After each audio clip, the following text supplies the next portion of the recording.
Everybody get up, it's time to slam now. We got the real jam going down. Welcome to the Space Jam. Here's your chance, do your dance at the Space Jam. Alright.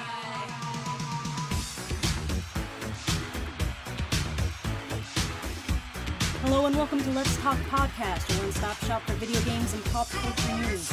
I'm Amori Star. I'm a Let's Player, YouTuber, cosplayer, singer, and professional wet t-shirt inspector. And I'm here with our unfortunately ill host, SD2 Productions. Say hi, SD. So I've been playing Pokemon Go. I felt so professional, and then you're just like, I play Pokemon. Hi.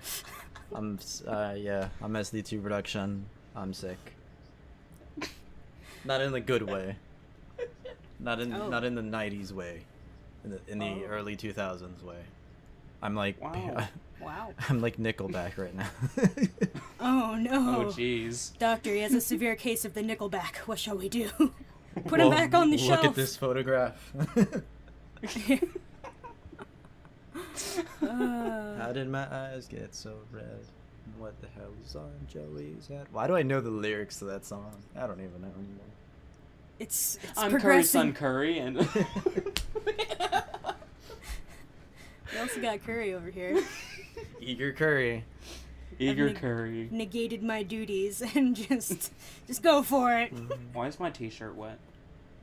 Hang on, let me just inspect that real quick. Now right, jump right, up and down a little. Right. Mm-hmm. Jump Okay. up, Yeah. and get down. Right. Okay. What's the next step? Alright. We're just performing a breast exam at this point in our lives, aren't we? Just on Curry. Well, I gotta make sure they're healthy. Right.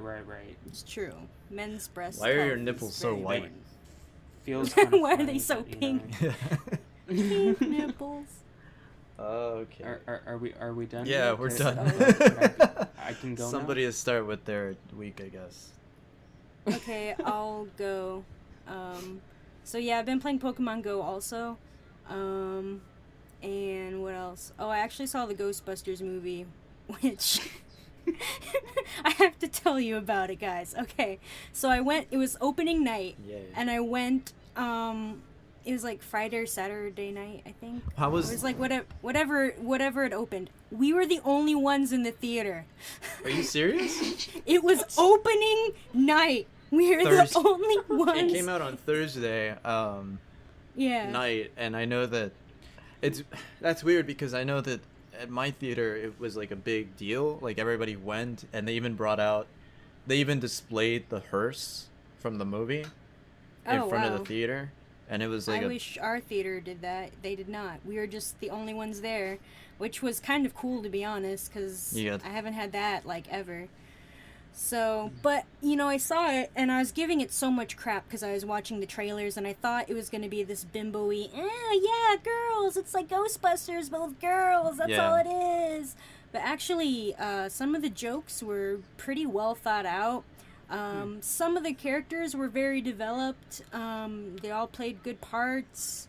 The storyline was pretty good. It wasn't fantastic. It wasn't a mind-blowing movie, but it wasn't awful. It was really just a typical summer blockbuster movie kind of thing, you know? That's really all it is. From what I rewatched the first two movies, and I think a lot of people have this wrong idea about what Ghostbusters is. Ghostbusters isn't about the animate threats and all the various things that are going on for the most part. Like, story is basically secondary for Ghostbusters. Ghostbusters is about the chemistry that the performers have, and I think if you have good chemistry and a basic storyline that doesn't go above and beyond, then you have a good movie. And I think I haven't seen it, so I'm not going to critique it in any way. My issues with Ghostbusters has always been that the studio seems to be pushing this ideal. And that is what's hurting the film. Sony did do that. Also, Sony pushed itself all over that movie. There's just Sony products all everywhere. Sony products. Yeah, there's this part where they're fighting in Sony Times Bio. Square, and like on all the billboards and buildings and everything, it's all Sony products. And I'm like, you sluts. One of them is just like, I made this proton pad out of a PS4. Yeah, right. But it was kind of cool. Like they kind of did some things that was their own things. They had extra weapons that they created, and some of the characters were really funny and fleshed out. Some of them were really stereotypical. I think a lot of people were complaining just because they think women can't be funny in modern movies, and I don't know. And these women were pretty funny. I was worried that they would be written incorrectly and that they would be written with horrible woman stereotypes. Here's the thing that I'm worried about the most is whether or not they are their own original characters, or are they just sort of doppelgangers of the original Ghostbusters. Because from what I can see, it seems like they're kind of going for that, but sort of like in a not really sense. The trailer makes it seem like they're just sort of clones. But really, they're not. They're their own kind of individual characters, mainly. So, the blonde-haired girl was the best. Yeah, she was weird the enough. best. I was watching this trailer, and I already saw that Melissa, McCarthy, her and also Kristen Wiig seem to be the less, just like they just seem like they were. They're the more grounded characters. Yeah, they didn't seem like they were really being out loud or anything. And then the black lady's like, yeah, she's like really stereotypical black lady. That's what I'm worried about. But I even some of her jokes were really funny though. So I don't know if it's a race thing or a woman thing. Or it's a woman thing. You have to jab that right in that trailer. There are a few really funny things, and she was actually pretty vital to the plot. So it was, I don't know, it was okay. Vital in the sense that I feel bad saying before I watched it that it was like awful, the worst movie. But the trailers just made it look so bad. Yeah. Like they just showed the worst parts of the movie in the trailer, like that crappy slapstick, you know, and that's in there. There's fart jokes, there's body humor jokes, there's Chris Hemsworth being a hunk of man meat, and those things, in my opinion, weren't that funny, but the characters and the setting and everything was a lot more interesting. So I don't know, it was okay. It was like a 3. My friend and I, we agreed. We're like 3.5 out of like 5. Okay. It's just a typical average movie. Well, it's unfortunate that this... Well, not unfortunate. I don't know. I need to watch it myself to give it a critique. My only problem, again, has been that what you're saying makes complete sense. Because immediately looking at these trailers, I can already tell that they were taking probably the most like insensitive things that they could take from the film and putting it into a trailer, because it just seems like these characters are stereotypes in their own trailers, which is uncomfortable. Not to mention the just complete confusion as to what this movie is. It is not a continuation of Ghostbusters. It is its own original thing. It's not in the same universe at all. Exactly. And they just keep shoehorning this like, hey, remember Ghostbusters?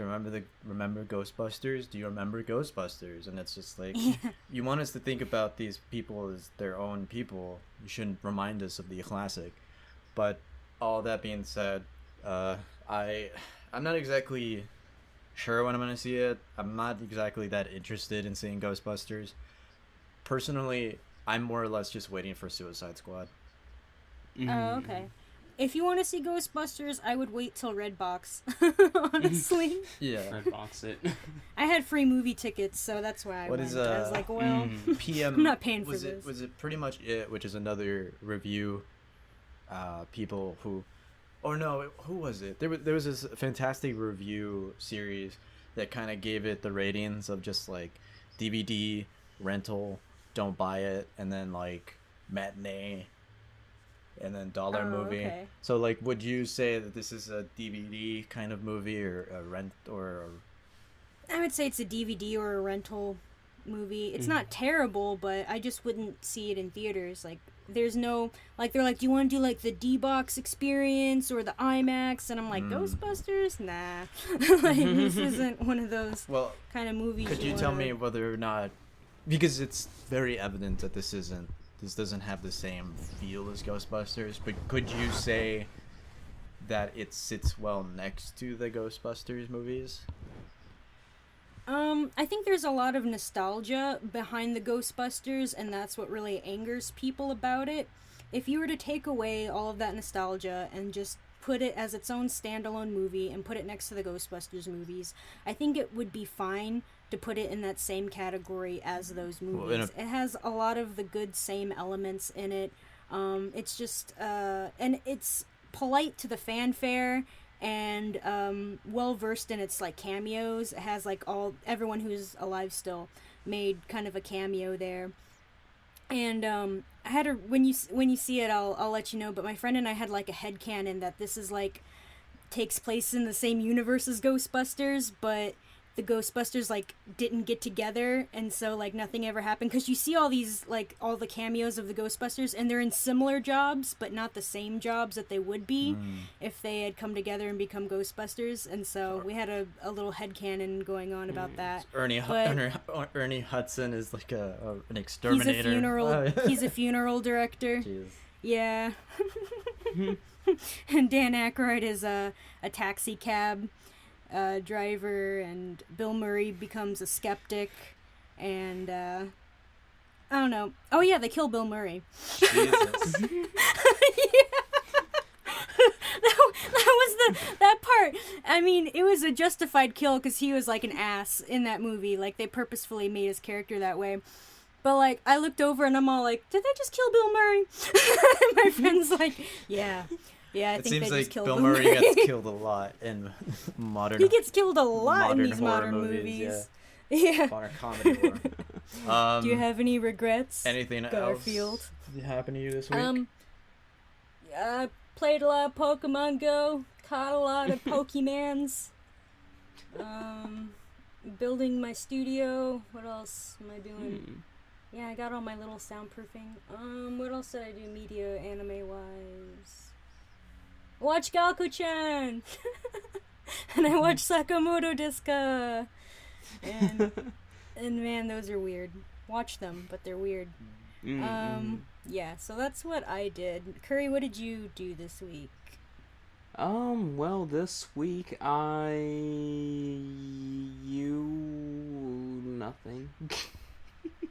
Working, making that bacon? Making that bacon. Yeah. Darn straight. Didn't you buy a game? Oh, you know what? You're right. God. Why do I have to remind you? A game. Of your own week. I don't know why. I bought a couple games, alright? So, alright. Alright. I got L.A. Noire. Nice. And Elder Scrolls Online Tamriel Unlimited for the PS4. Oh man, is it good? It's alright by yourself, but I haven't played it with anyone yet, so I can't really this weekend. Oh, are you doing like story? Is there Yeah, a story? yeah. Okay. I mean, a lot of those quests are actually pretty interesting, but I feel like With somebody else, the experience might be more interesting. I think so. Yeah, it's a very Destiny kind of concept that I realized, because when I play Destiny alone, because Curry doesn't want to play with me, I would do all the story stuff myself, and it was like exhausting, but it was interesting to a point. And then when people would get into the group and start doing the same thing I was doing and helping me out, it became a little more interesting. It became more fun because like you have a team with very different powers in themselves. Like there's 3 different classes to choose from Destiny, so basically each one of us was a different class, and we all had unique powers, so it was really interesting kind of using each other's powers for the mission itself. So I'm guessing that Elder Scrolls might have something similar to that avail. Yeah, it does.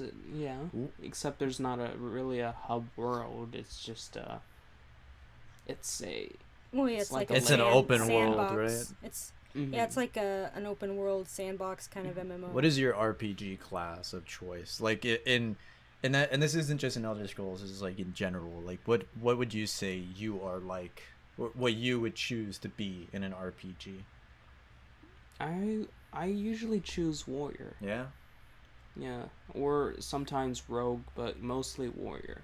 It's just, it speaks to me. How about you, Imori? Usually mage, because long distance is easier. And then I usually end up being healer because no one else will do it. She's the mercy of the group. Pretty much. Yeah, Still I'm like, better. I need the healer. Still better than Donald. Oh, Oh my Still god. better than Donald. Donald, I don't need a Heals you when heal. you don't- Stop. Heals you when you don't need to be healed. Right. And then ignores you when you're in trouble. When you're Yeah. like almost dead, and I'm like, okay, thanks. Yeah, I usually go for knight, and then for mostly I play rogue. I love sneaking. I love sneaking. I love it in Skyrim. It was such a fun experience, yeah. pickpocketing all these people and then assassinating them, which is why I'm kind of interested in seeing that Brotherhood expansion that's coming out that we saw on E3, Right. because I would like to join that cult. Oh, Yes. But that's pretty cool. How is LA Noir? I know that you had a lot of a little, like, you were going back and forth in your opinion on it. Right. My opinion on LA Noir is, it's because I played the other Rockstar games. I have Max Payne, GTA 4 and 5, and Red Dead Redemption. Exactly. You And play, like, to be completely honest with you, like, Max Payne is a very story-based game. So I would it's say very that LA story-based. Noir is more or less similar to Max Payne that it is to GTA or Red Dead Redemption. right. The only, one of the things that really bothered me is LA Noir just doesn't seem as polished as the other GTA games. It's just Yeah. it's so clunky, and it feels it feels kind of cheap. Yeah, I agree. When I played the game, it was a while ago when it first came out. But I remember that one of the big things that they were pushing on it was that you could see their faces, and then Yeah. when you interrogated them, you could, like, I know you're scoffing because I'm about to say exactly what you're thinking, but yeah, you could interrogate them and tell by their facial expressions. You could not tell their facial expressions. I had no idea. Like, they just looked like clunky blobs on their faces. They were not rendered well.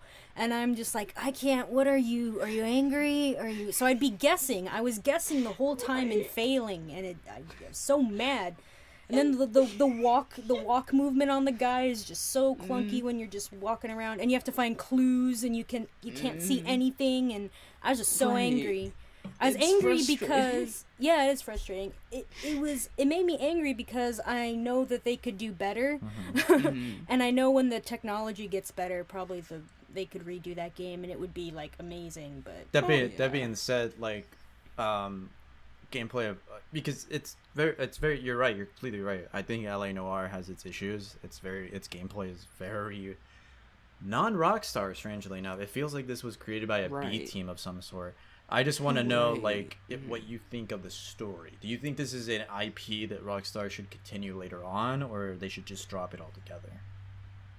Well, I usually really like detective stories, and but I'm just not clinging on to this one. It has nothing to do with the era it happens in.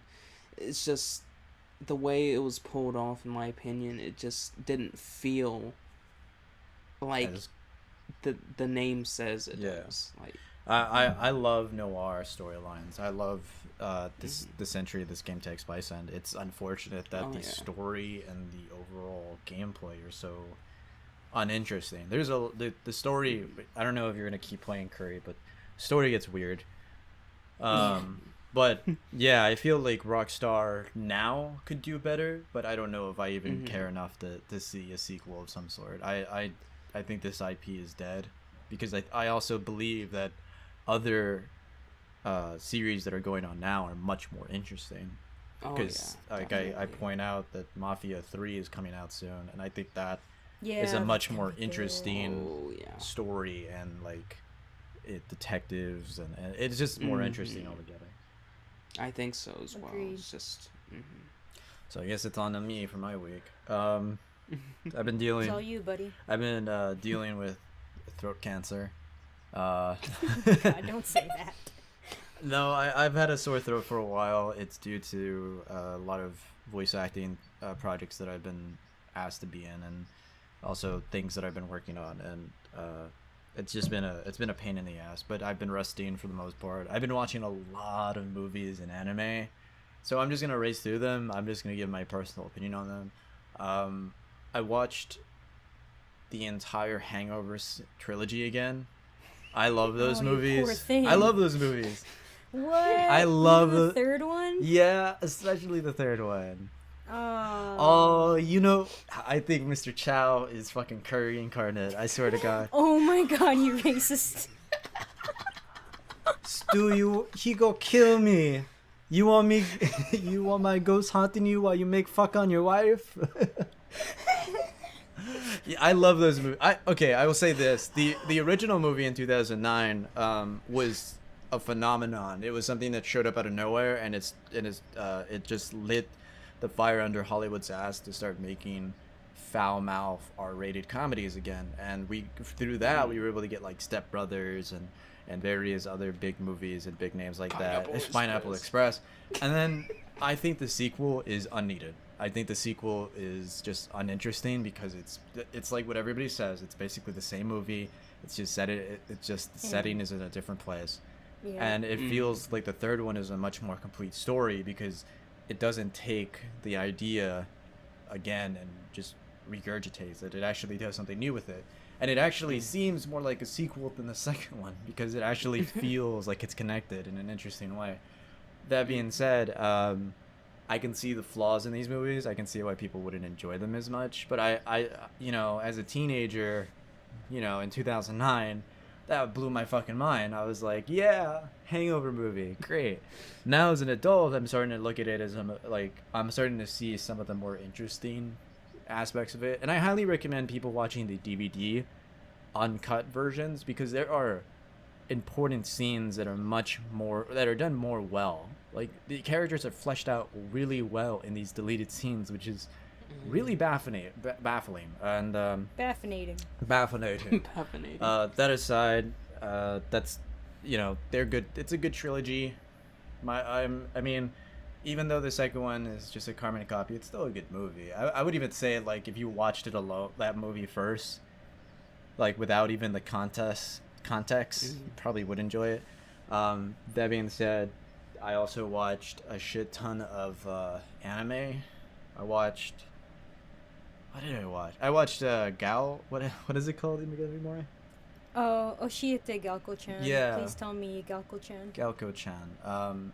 That's a really good anime. I really enjoyed that. I told all my friends about it, and I told them the premise, and they're like, "That sounds stupid." And I'm like, "No, it's amazing." It's a great. Because I was like, "It's Lucky Star for grown-ups," and they're like, "Lucky Star was for grown-ups." This is like, fuck pedophiles. you. No, it wasn't. But like pedophile grown-ups, and I'm like, "Oh, you guys are jerks." Yeah, that has hilarious humor, and it works on wordplay. It's very different from Sakamoto.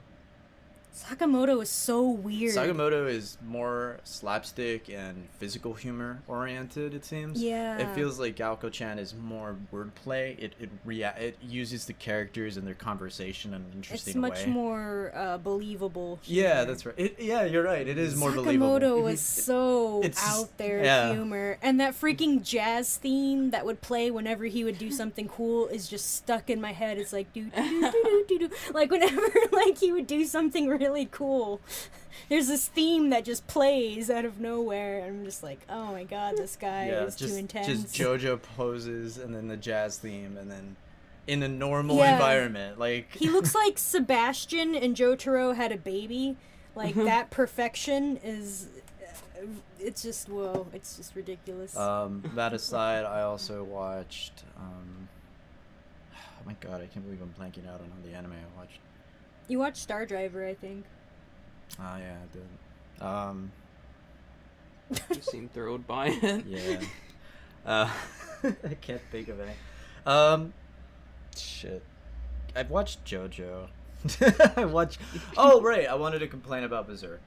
Okay. So a lot of people probably already know this, that the new Berserk anime is out, and it's following the Black Swordsman Sword arc, which is the arc that is right after the events in the film and in the classic anime, which is great. I'm glad they're continuing it because now we get to see the more darker side of Berserk. You know, we've already gotten glimpses from the films and stuff, but now people get to actually see these amazing moments that happen after that.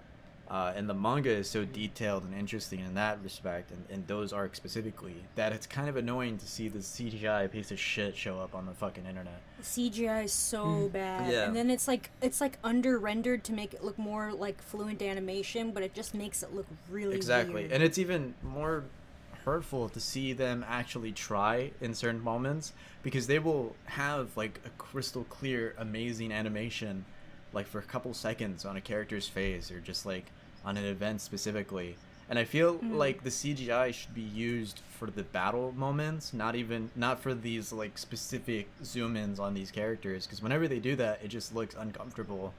And I think a lot of people have seen the comparisons between certain moments in the anime and then the moments that they're based off of on the manga, and then they see just how detailed Berserk really is supposed to be, and it's just proof that they don't really know exactly what they're trying to do. I don't know if they're just trying to do something that the film did, but not having enough money to do it all as the film, which is just like, then don't do that. Just do an anime. Just stick to some sort of original animation, or just workshop it in your own way. But that aside, I'm still gonna keep watching it. Hopefully over time they will fix that and they'll start workshopping. I'm already done, so good work. Keep up the good work. Let me know how it goes. Oh, whoa. What the heck? What? I'm still looking at this. Oh, you're looking at the Berserk. CGI. But that all aside, my week has pretty much been just me watching movies, editing, and then anime, so not a lot going on. And in terms of video games, I'm literally just playing Minecraft with Moondream of A and playing Overwatch. Hopefully at right. Who's your waifu in Overwatch? Still Pharah and Diva. Oh yeah, and Diva and waifu, Mercy. yes. Which is Diva's my babe. Which we're not going to talk about it yet, but we're going to talk about Overwatch soon. But we should go into news. So let's start with the first bit of news. Let's just talk about Suicide Squad and our personal opinions on it before the movie comes out. What do you guys think of Suicide Squad? So I went back and I read a bit of the comic that it was based off of, because a lot of people were like, this isn't what Harley Quinn looks like, and then I pulled up like a comic image, and I'm like, it's pretty close, actually, yeah. So I'm worried, of course, because this is another Warner Brothers movie, isn't it? And they didn't do very good with the Batman movie or with Batman v Superman, so I'm a little worried. And once again in the trailers, the characters just seem really grossly two-dimensional, like, I'm a bad girl just to be bad and stuff like that. So I won't know till I watch it. Yeah.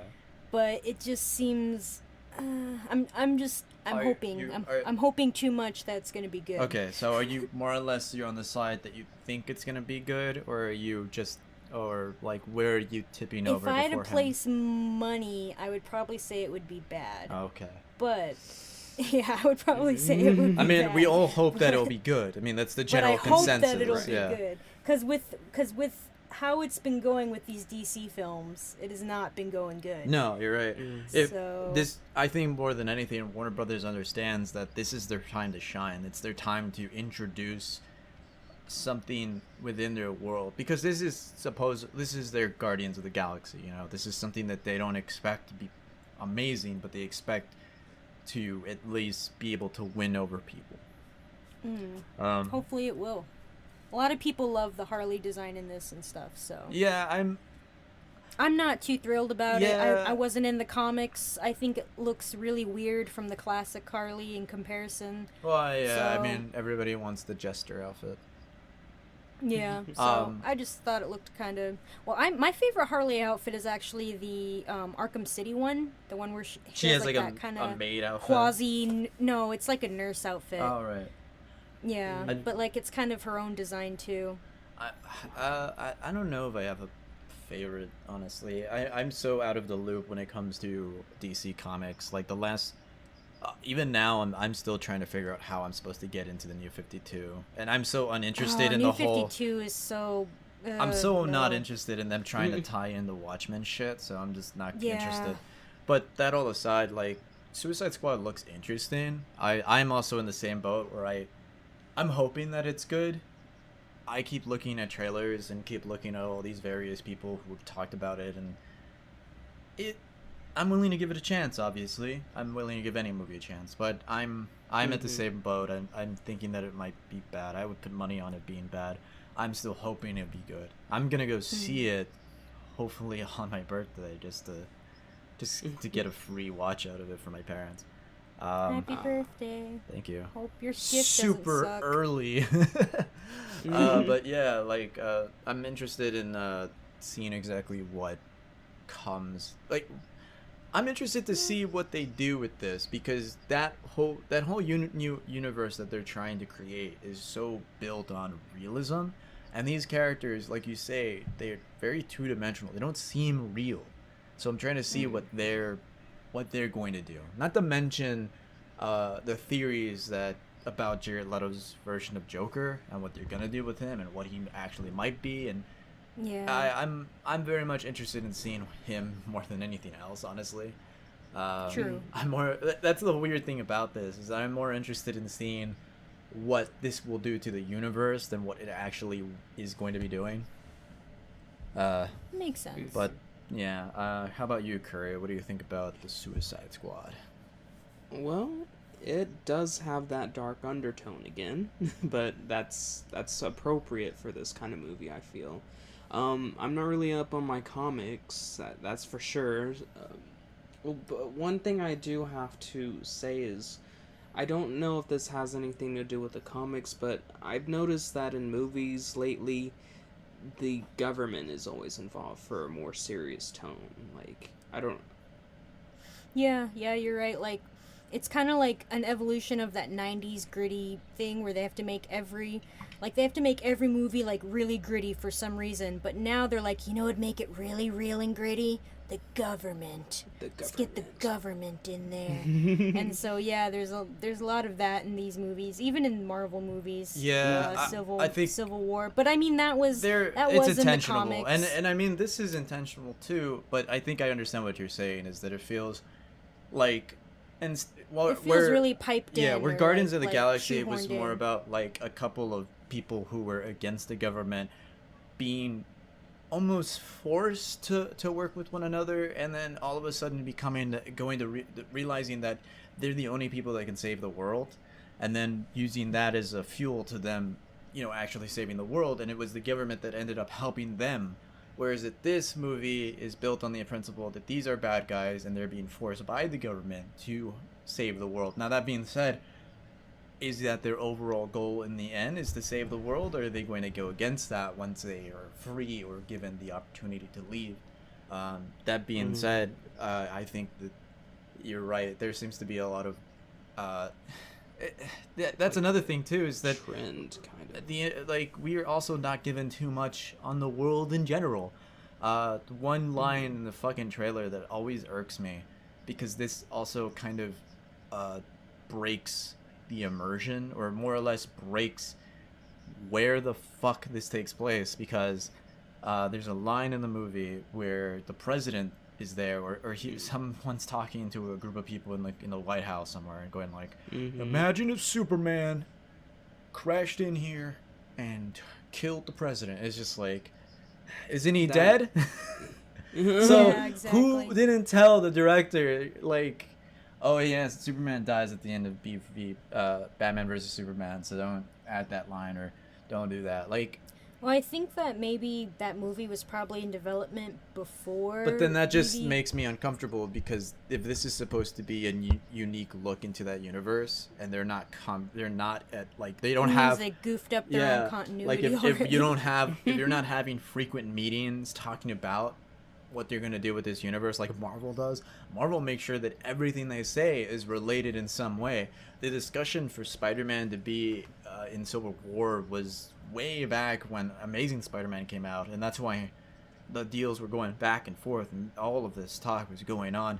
That's why they spliced in that tiny line in Ant-Man where he's like, we got a guy who crawls on walls, and it's like, oh, they're talking about Spider-Man? Are they talking about Spider-Man? And it's like everybody's skeptic, and then some people are like, nah, they wouldn't, and then they did.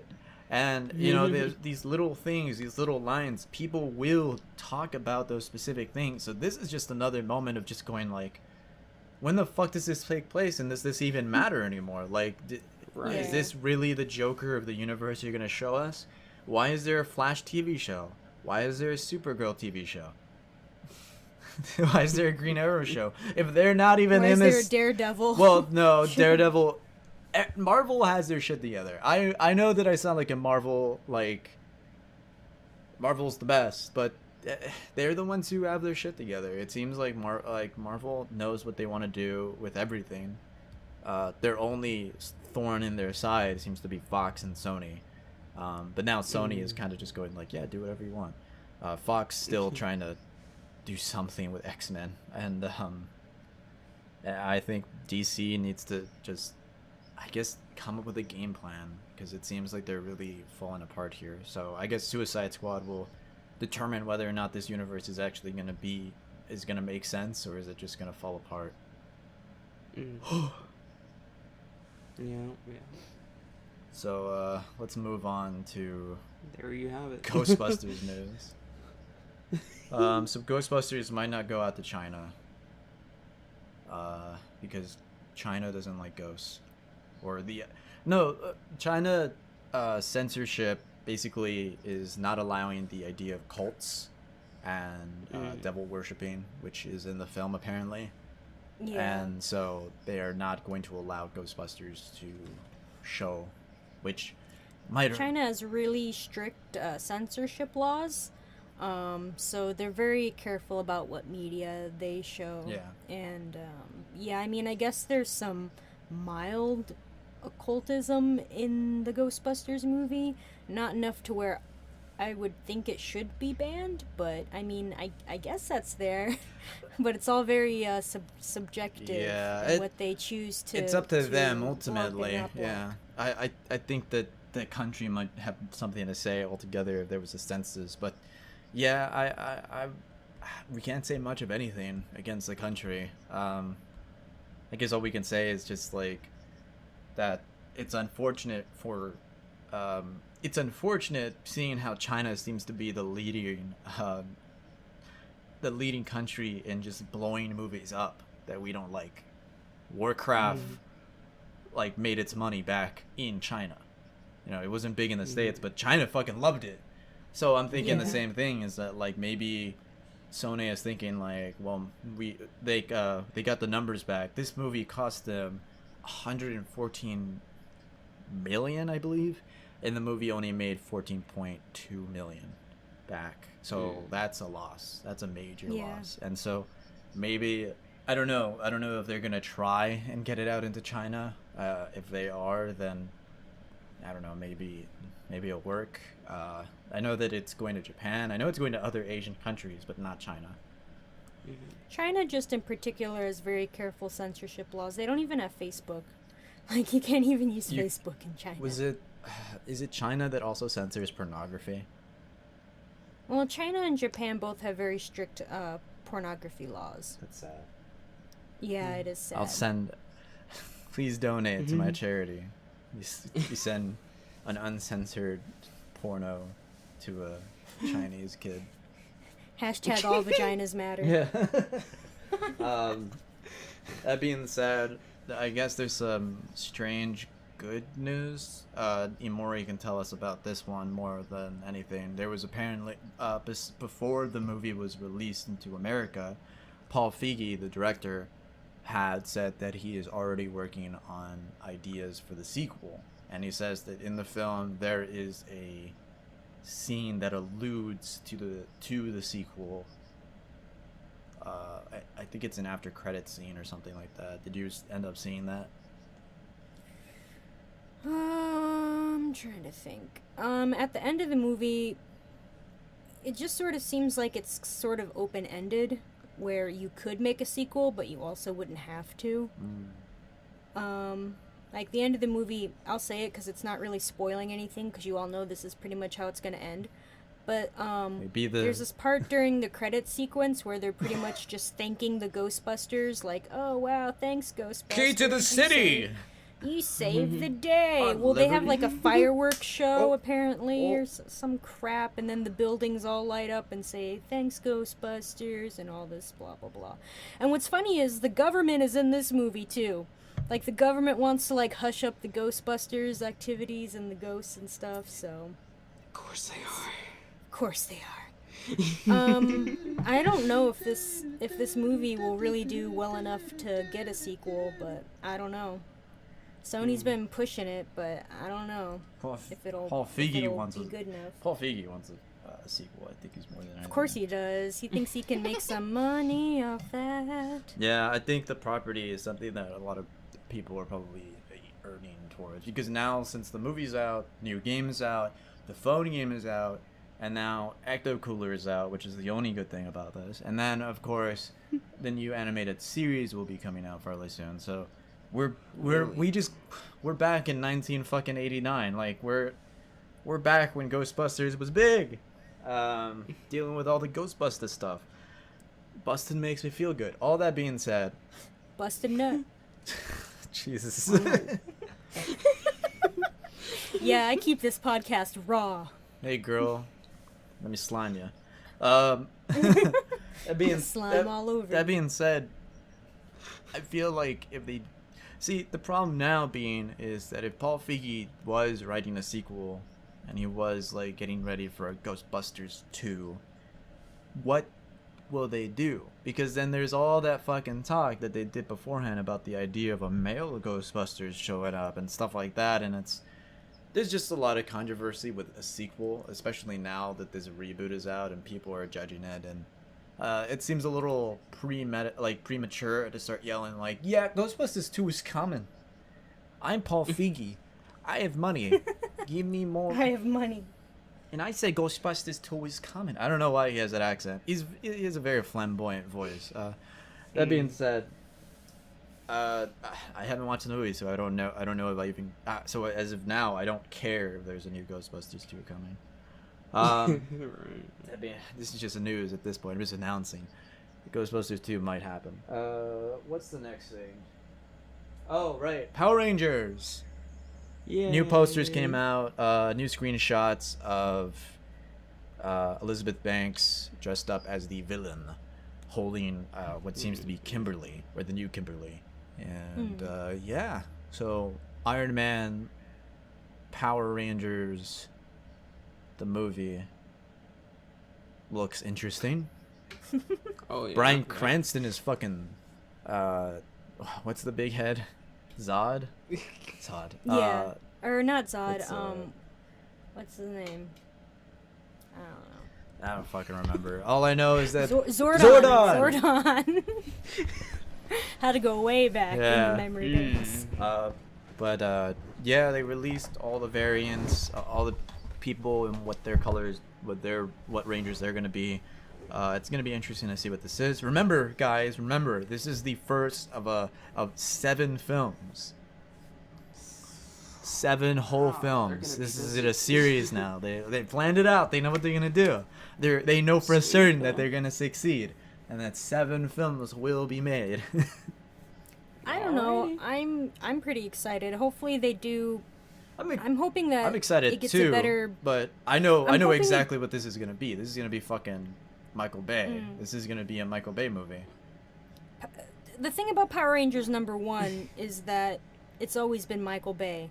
Like, even before Michael Bay was a thing, Power Rangers has always been Michael Bay. Exactly. Have you ever noticed that Power Rangers, like, there's explosions when there's not even anything happening? That's why They're just I'm in baffled the they don't have him on this right now. I know. You know, he shouldn't be doing Teenage Mutant Ninja Turtles. He should be doing Power Rangers. I know, like, how... this is such a... How did we miss this? Girls in spandex, explosions, motorcycles. This has Bay all over it. I know. All right? And they have 2 jerky teenagers. What is his name? Spud and whatever the fuck. They can show up and be assholes. And then there will be, like, a crazy moment, like, where Shia LaBeouf's like, hey, fuck you, and that's it, and then you can just move on, and they could have, and since they have fucking crazy animal vehicles, it would have worked perfectly fine. It would have been a CGI explosion masterpiece. How is not Michael Bay signed on to do this shit? He would be creaming in his pants if he got this deal. It's true, and I personally didn't like the Teenage Mutant Ninja Turtle movie. I'm really sad they're making another one. It's got Reebok and it's Rocksteady. Oh God, kill me. So it's got the Fly guy too. Is it Baxter? So yeah. So I don't know, but anyway, I remember when I was a kid, Power Rangers ended up being owned by Disney, but they cut its funding quite a lot, and it took place in New Zealand a lot of times. And it was just really poorly funded, and it couldn't do all the things that I would have liked it to do. The storyline and characters were still pretty interesting, but I think they wanted to get away from all the Sentai footage that they used back then, but they couldn't because it was so expensive to deviate from it. So maybe now that they have the budget to go all the way, really, I guess, with Power Rangers. That would be cool. The thing is that now this is a movie series that is not going to be alongside the new television series that they're building, so it's once again a very DC centric ideal of just like, this is the movie series, this is the TV series, don't get them crossed, don't have any kind of connection between the two. If you watch this, you're not going to end up watching something similar on television, remember that. If you watch the TV series, it's not going to be like the movie. So I feel like it shouldn't be said, but I feel like at the same time it should be said.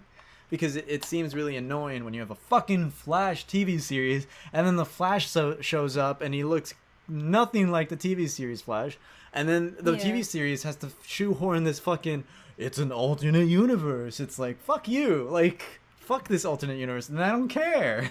Yeah, exactly. Why is this alternate universe so fucking cheesy? Like, compared to the dark one that you're making on the other side of the world.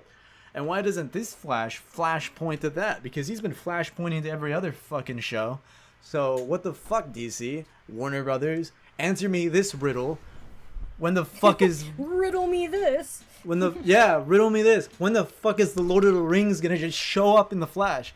They should just go full thunder. They should just fucking have all their shows get combined together at this point. The Flash should just show up in fucking Daredevil at this point. He's flashing all over the fucking place. Some bullshit. Stupid dream sequence in the fucking Batman vs. Superman movie. That was a bullshit, fucking bullshit. I hated that. That was dumb. And then they show him again, like, in a fucking security footage. It's like, we know who the fuck he is.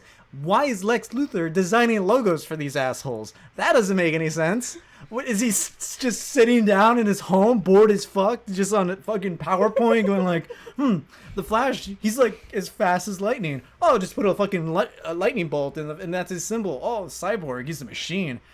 Oh, there we go. Wonder Woman, let's put a fucking W, because of woman. And it's just like, fuck you, DC, making me think that this bullshit is real. You're trying to get me to believe in your realistic take on these heroes when you have these unrealistic things happening. Batman doesn't kill people. It's like, what? He's murdering people all the fucking time. Sure, he's troubled. Fucking the Joker killed Robin. Are you talking about the same Joker that has tattoos and is all crazy in Suicide Squad? Because that Joker doesn't seem like he can do anything, really, at this point. Oh, fucking hate this podcast is therapy for SD. Just so you guys know. Here's another bullshit thing we need to talk about. American Death Note. More Death Note. Woo! Yeah. Not only are we getting a new Death Note live action film series to continue the film series in Japan, but we're also getting a Netflix Death Note series with Nat Wolff. Guys, do you remember the Naked Brothers band? I remember the Naked Brothers band. Oh yes, I Kinda. do. I remember that. What is that bullshit Were movie? they naked though? No, but he was trying to mac on this Asian girl the entire time. Nice. That was his character. That was literally his character. He was sad because he couldn't be with the girl, and then he got with the girl. His character was thirsty hoe. Yeah, basically. I wanna go to school or something like that.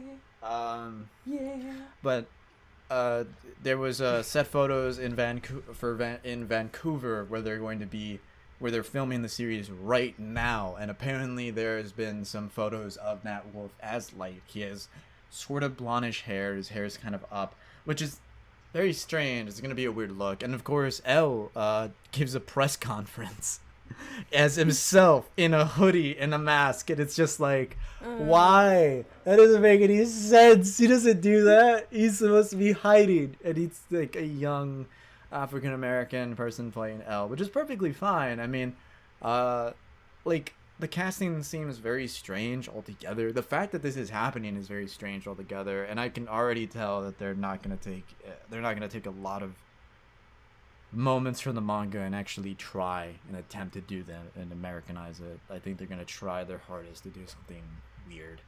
But if Misa isn't blonde and an idiot, I'm gonna be pissed. There better be cake. There better be fucking cake, yeah. Oh, if L isn't fucking cool, if L isn't sitting down weird, I'm gonna be fucking mad. They put some shoes on that motherfucker. Yeah. Fuck you, Vancouver. It's not your fault. I'm sorry, Vancouver. I just don't like it that there's something stupid happening in your city. More Death Note news. There was a new trailer. It looks pretty good. They introduced more characters. They all look like weird OCs that we would create for Death Note. Yeah, like I think they probably just went to fanfic.net. Yeah, and just started designing them. Yeah. This is a character that has like a single like white hair in he has black hair, but he has a single like little bang of white hair. And I'm just like, that looks like something I would make. I would design.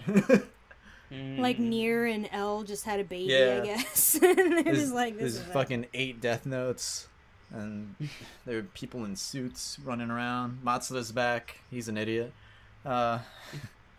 Misa's back, which is great. I love the actress that plays Misa in the live action series. I think she was perfect, and I think if anybody has followed her, she was in another fantastic adaptation of a manga. She was in the Liar Game series in Japan, which was amazing. It was a fantastic series, and sad that hasn't been brought to the U.S. in some way.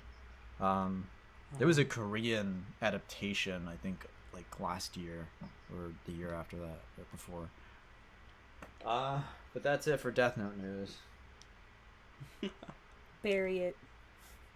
Now we just have a shit ton of gaming news, and then we'll be done, guys. The first thing we need to talk about is the new NES Pocket Edition. This is the new plug and play NES device emulator that's being developed by Nintendo and will be released by Nintendo, and it will be $10. And basically, you just plug in the HDMI to your TV, and you have 2 controllers. You can even buy 2 more controllers, and it has 30 NES games on it. So that's pretty cool. I'm interested in it.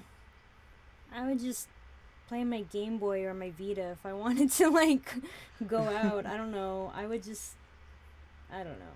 It's more or less just for those people who want to collect things. I think they're just putting it out for that sake. Not to mention that it is sort of a difficulty to buy every single game, like 30 Nintendo NES games on the Wii U's Virtual Console.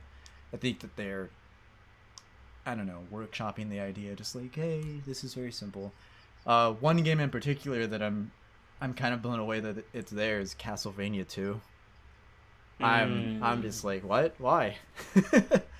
I think if I do buy this, which I'm kind of actually thinking about it, because I wouldn't mind having just a portable NES collection. Like, let's face it, we all know that we can emulate NES games, and I have a few NES games on my 3DS and stuff, but I wouldn't mind having something. Having a device that just feels like a classic NES, and it is basically that, an emulation by Nintendo, so I don't get any errors of any sort. and you can kind of introduce people to the old style of gaming without the issues of like stuff like that. Plus it feels nice to hold an old NES controller and play an old NES game. Right. That's exciting for me as well. Yeah, you especially need to get into classic gaming. It's $10, dude.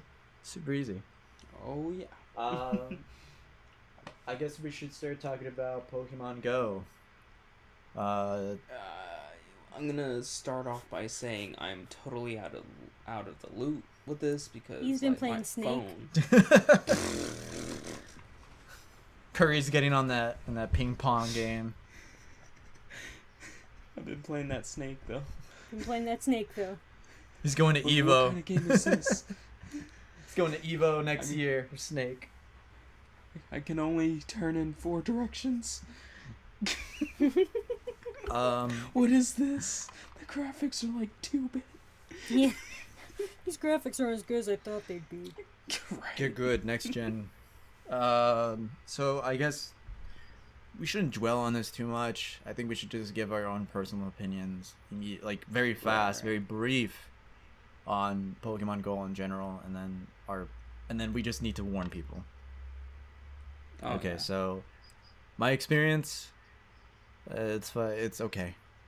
Pokemon Go is just like it just takes one aspect of Pokemon that we all know and applies it into the real world. In fact, I don't even give a shit about the AR thing. I turn it off. I turned the AR off because it also like drains was really your battery. jarring, and it made it hard to catch Pokemon, and it looked really stupid. Yeah. So the only time I like AR is when I see it in funny memes. Yeah, that's what is AR?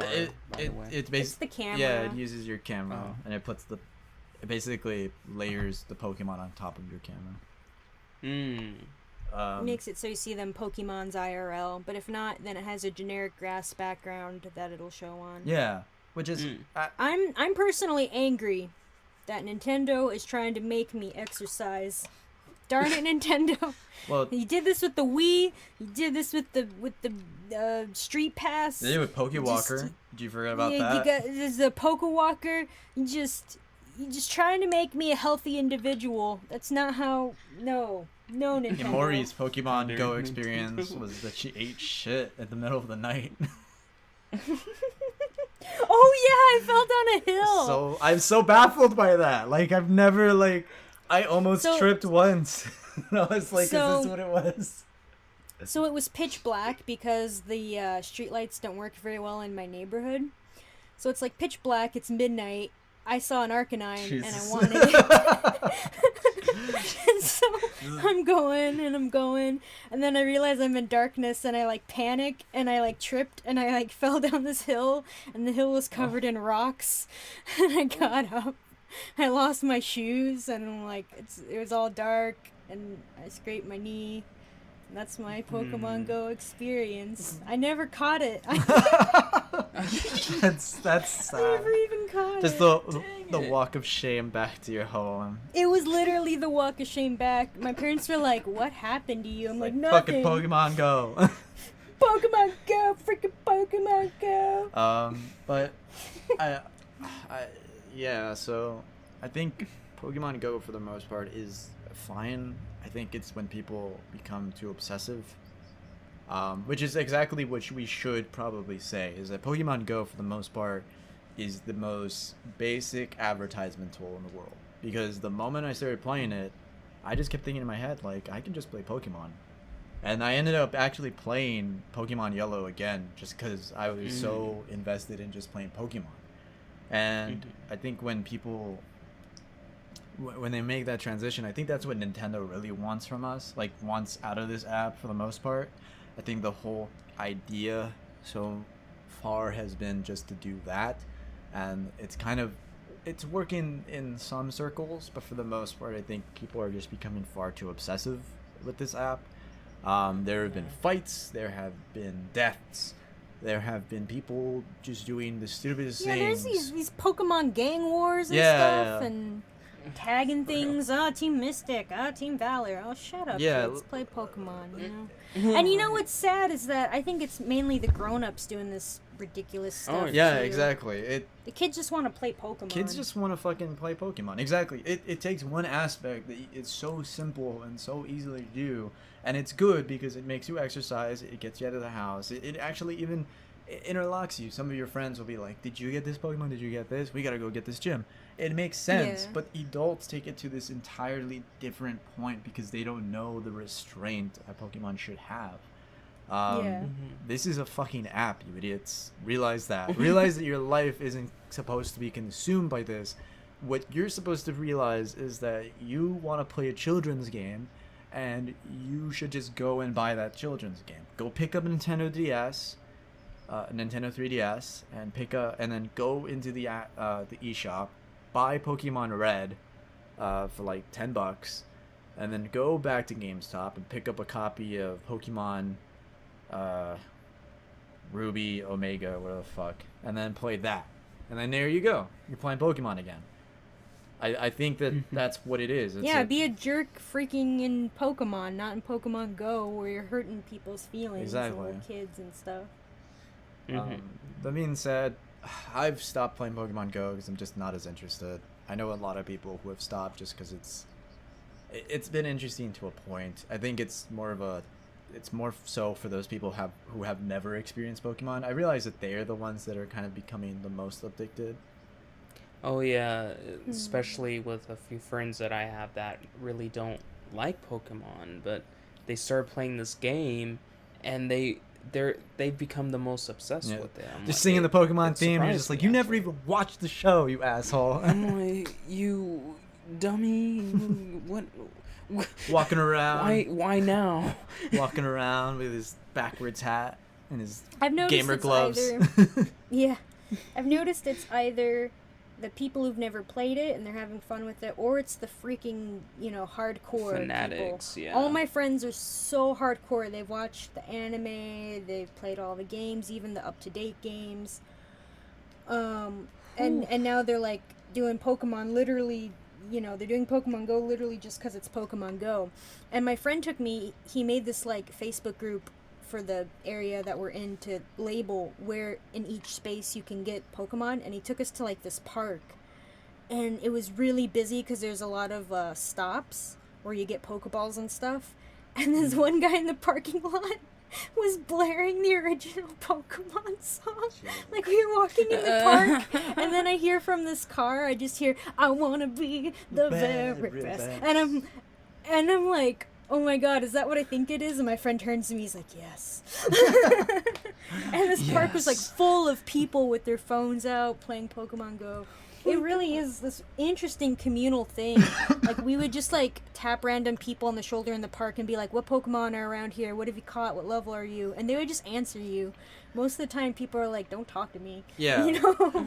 It's so interesting. See, the thing is that you can see the good and bad out of this app. It's unfortunate that in the news especially, and this is because of those bad individuals, that people are only seeing the difficult and the bad side of Pokemon. They're not of Pokemon Go. They're not seeing the communal thing. They're not seeing how, you put a gym, a couple blocks down from my street, I go, somebody else is there too, and I'm just like, I'm gonna get this gym. And they're like, no, I'm gonna get it. And then you sort of begin this dialogue, and you're like, what Pokemon have you caught?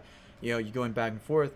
And then the conversation spurts from Pokemon Go to something completely different. There are Pokemon conventions that are going on right now, I believe, in McAllen, PokeFest or something. And I know a lot of people wanted to go but couldn't. I barely heard of it. I would have gone. I would have been interested in going to see what that was like. Pokemon only festival. I would have went and just like asked people to sign my copy of Yokai Watch. I would have went dressed up as Ty from Digimon. Just be all confused. Oh my god. Hey guys, have you seen Agumon? And they just start beating the shit out of me. Like, ah! Yeah, they would just, yeah, exactly.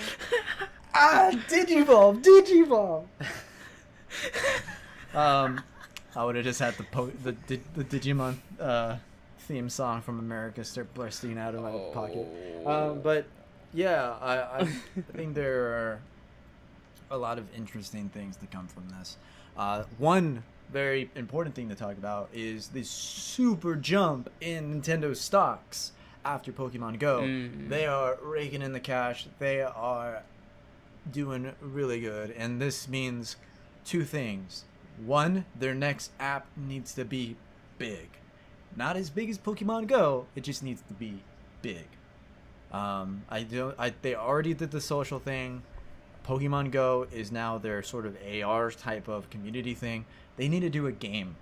They need to do an actual app game, because I'm tired of these simplistic shit. I want something good in my phone. I want to be like, this is a good game, and it's a mobile Sun game. and Moon are coming, and I want it, so I can get Mimikyu, which we're going to talk about soon.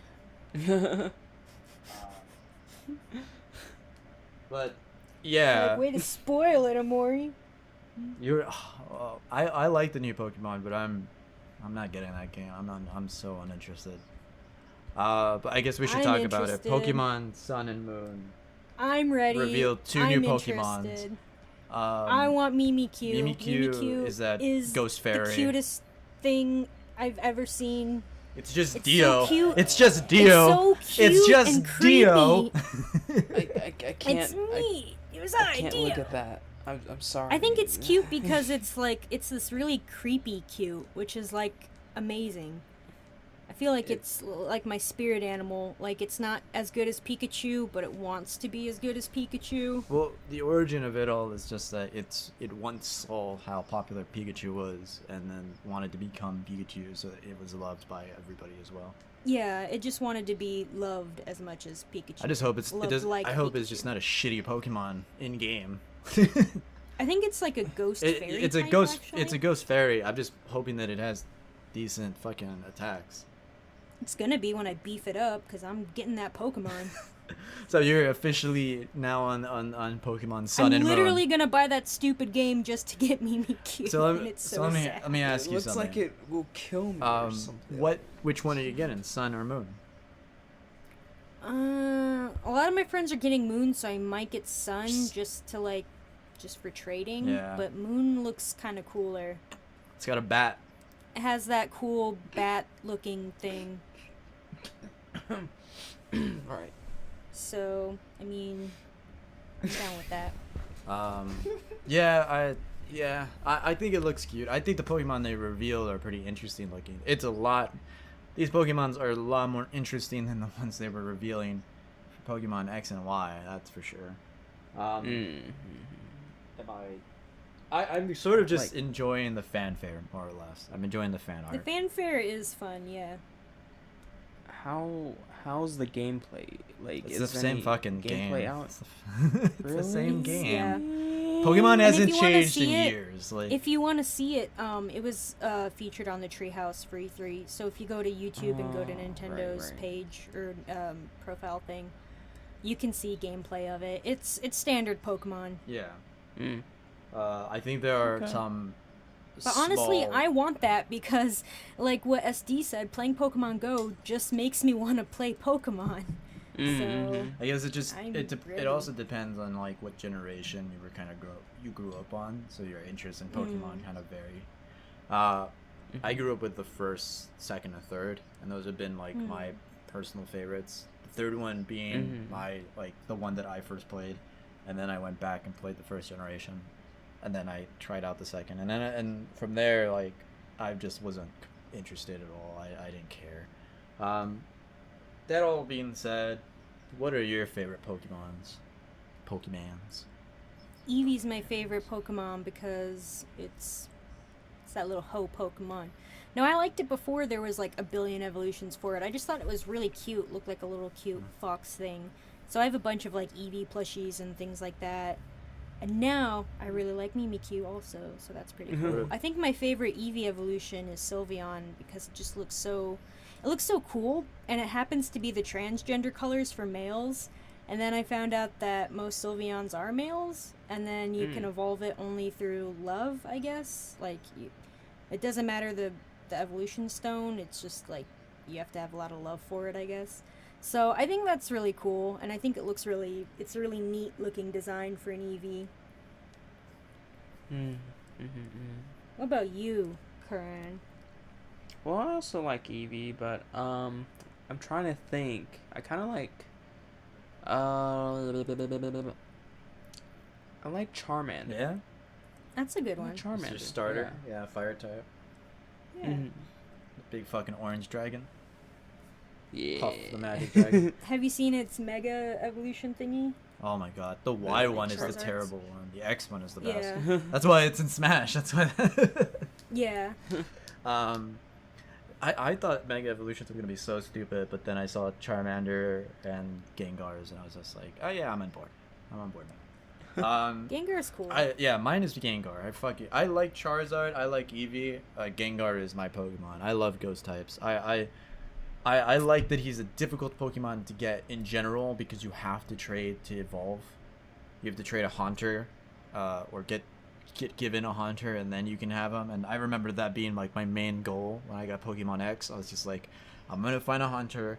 I'm gonna trade it to one of my friends, and then they're gonna trade it back. And I got it, and I got the white exclusive one that was being released when the game was big. And I love Gengar. Gengar is my favorite just because he's such a strange Pokemon. I think all ghost types are so strange because they're. Because I think all of you have probably heard about all the variants, like weird Pokédex entries with ghost Pokemon and stuff like that. So they're so mysterious and just. So yeah, those are our not favorite a lot Pokemons. known about. Yeah. I guess the next big thing is Adam Boyes leaving Sony. The VP of Sony is going to be leaving so that he can go back into game design, which is nice. I guess a good thing. I think if your heart is into something else and you're kind of put in a position where you have to, because it very much seems like he went into VP just because he had to, and now he's able to step down and go back to what he really enjoys. And I'm very excited to see what he brings to the table in game design. This is a good thing. I'm really interested to see what he does. I agree. With that being said, let's talk about new characters in video games. Mai from King of Fighters is coming to Dead or Alive 5, ladies and gentlemen. Finally, the queen of boob physics is finally going into the fighting game that she deserves. Oh man, it looks. I'm actually beautimous. really excited for I that. am too. I like Dead or Alive. Because I love King of Fighters. I love King of Fighters too. And Dead or Alive is also really good. When I was a kid, I played that volleyball. Oh, yeah. Extreme. I played the extreme one. volleyball. Oh my gosh. My sexual awakening. You basically became Zach. Yeah, I was like, ooh, boobies. But yeah, like she looks great. She looks like she fits in so well, which is perfect. She does. Because there's other fantastic fighters in that game. Like there's virtual fighter characters, and I believe there are some Tekken characters that are going to show up. But basically, yeah, I think her inclusion is almost perfect. Like it's a perfect like choice to pick her. It's perfect. Yeah. So I'm very much looking forward to playing more. I'm looking forward to playing Dead or Alive again, just to play her and to see how her moveset works. And the new King of Fighters game, I'm really interested in. Yeah. Oh yeah, I'm really excited for new King of Fighters. And speaking of old characters in video games, let's talk about the new MILF that's joining Overwatch. Anna. Sniper, no sniping. Everybody's favorite grandma. The new character Anna was announced, and the trailer was released, and I believe she is on the PC version. All of us console scrubs have to wait, unfortunately. There was a lot of other unique updates and various other things. I am hoping that new maps are the next big update altogether. I hope that they start announcing more new maps. But Anna looks amazing. She is a sniper support class character. She puts characters to sleep. She's able to heal you by shooting you and also harm others with her sniper. It's a pretty powerful thing, and she is a fantastic character all around. The lore behind her is even more heartbreaking. If any of you guys saw the trailer for her. Yeah, I did. I think she looks great. I Yeah, think she it looks awesome. You can actually get her classic look from when she was really young, which also looks really good. she's Farrah's Yeah. mother, which I think is really interesting. And she's a part of the classic Overwatch team, so her relation to Reaper and Soldier 76 and Mercy and Reinhardt, Torbjorn, I think she might have known McCree as well. There's a lot of connections to the classic Overwatch characters that are really interesting, and it's fun to see like the like this is just a new character, but there's so much lore behind her. And there's dialogue between characters that kind of like blow your mind, because she's Farrah's mom. So there was that whole there's a conversation that they have before a match where I think Farrah's like where Anna's like, I wanted something better for you, and she said, and then Farrah says like, I'm doing this because I want you to be proud of me, and she's like, I am proud of you. And then I believe Anna says like, I will be watching your back, and Farrah goes like, well, then I have nothing to worry about. It's I'll be overwatching your back. Oh, she's knitting sweaters. But yeah, if you're an Overwatch fan, if you're playing on the PC, Anna's already out for you. You're probably testing her out. She seems like a really fun character to play as. I am looking forward to testing her out myself, and yeah. Basically, new characters for everyone. You get a new character. You get a new character. But that pretty much ends the podcast. Any recommendations, ladies and gentlemen? Watch Ghostbusters, but only on DVD. Only rent it. Well, okay, I Redbox would. it. I would watch it again, to be honest, because Redbox it. I would watch it again, but I would do like Redbox or Hulu, or I would maybe buy it if it was like on sale. And I recommend watching the original Ghostbusters. Yeah, I mean, definitely go back just and watch watch all original three, Ghostbusters. all of them. Just watch all three in a row. Yeah. Marathon it. Also watch Gal-chan. Watch Gal-chan. And play Overwatch. And be careful, Pokemon Go players. Yeah, don't get hit by a Yeah, car. look both ways before you start crossing the street. Like, it's weird to me that you have the AR thing and yet you're not able to see anything that's around you. It's a fucking camera. Right. But that all aside, yeah, this has been the Let's Talk podcast. I have been SD2 Production. The others have been silent. Silent but watching. Yeah, that's Imori-chan. Imori Star? Oh. Imori-chan. That's Imori Star. Imori-chan. I'm Scooby-Doo 2 Production. She is Imori-chan. He is Spicy Soup from Asia, son. Wonton soup. Wonton soup. Wonton soup, daughter. What? And this has been the Let's Talk podcast. Thank you all for listening. And we're all gonna go and jerk off to the new Pokemons. That sounds good. Wow. Except for Curry, he's a big Digimon fan. He's gonna jerk it to the weird human characters. I like Angemon. No, he's a Moemon fan. Oh, you sick freak. Wow. He's Oh my god. Bye, The guys. hate. Hey. Curry's off to listen to Pokemon Pico.